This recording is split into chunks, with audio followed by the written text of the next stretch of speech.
to see more areas of lack in my life. Right, right. So it's basically our perspective of what we focus on. Mm-hmm. Okay, so today, the second statement of lesson, or part one, as he calls it, is mind is creative, and conditions, environment, and all experiences in life are the result of our habitual or predominant mental attitude.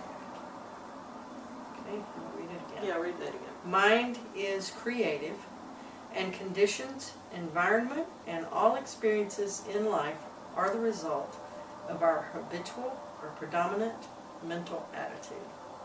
So what does that mean to you? Well, first of all, I believe that's a true statement.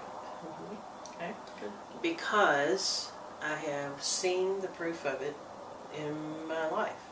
Okay. I do believe that our minds are individually creative, and I believe that we create when we get together as a group.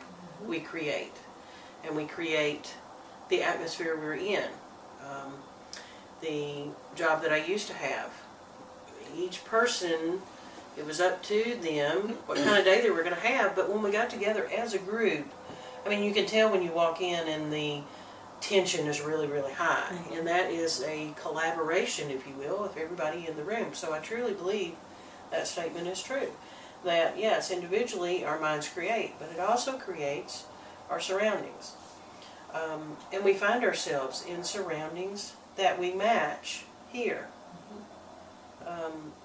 When I found myself uncomfortable there, then I found myself wanting to find another way or another place to be. So I created a different atmosphere for myself. It's almost contagious. So it is almost contagious. No, it is contagious, I'd venture to say. Because you ever tried to be happy for long in a group full of people who are not? Or vice versa. Or vice versa.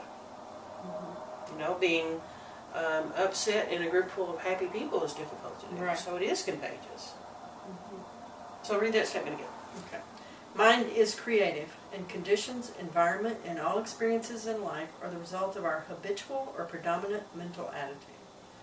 So if we're generally happy, then our conditions, environment, and all experiences will be generally happy. Yeah. If we're generally negative, then our conditions, environment, and all experiences in life will be generally negative. Right.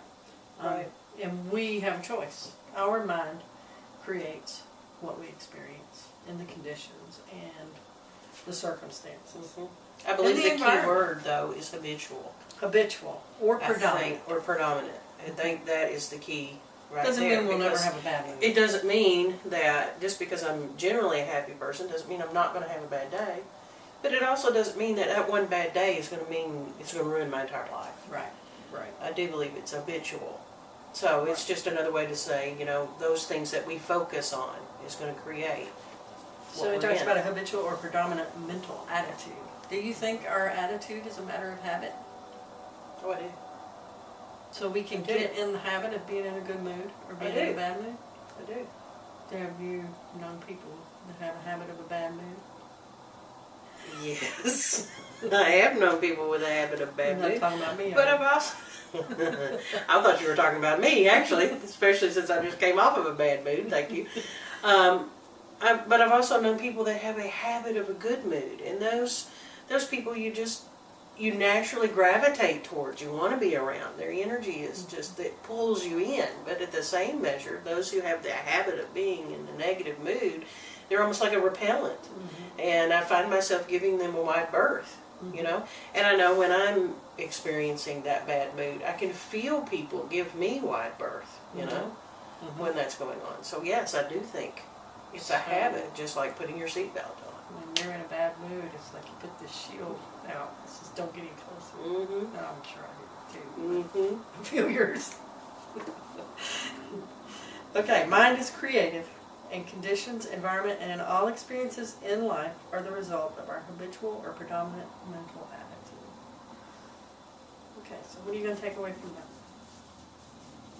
today? Well, always I'm looking towards improving myself. So I'm going to look for what is my habit. What habits are we building? And what habit am I building? What am I focusing on? Because I obviously want to be someone that someone else wants to be around, you know, not repelling. So I'm going to look at my habit. And what I'm finding out is that it's a moment-to-moment thing. It's not once I get this habit, I won't have to pay attention to it anymore. It's a daily thing, you know. You have to check in with yourself, or I have to check in with myself every day. And sometimes moment to moment. But it gets easier. But it does get easier.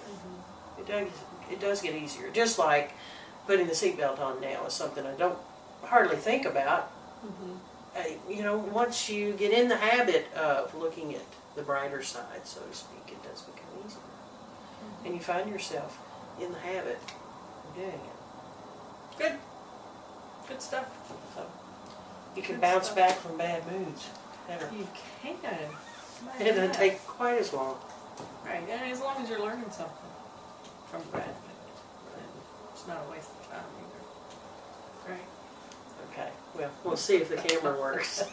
If the camera works, then I'll agree with you. Right, yesterday we did this, but the camera didn't work.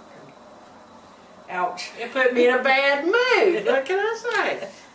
Okay, so we're here again, trying again, and if the camera works, that'll be a good habit. There we go. Habit day one. Okay. All right, that's it for today, right? That's a wrap. Bye. Shrink. Shrink.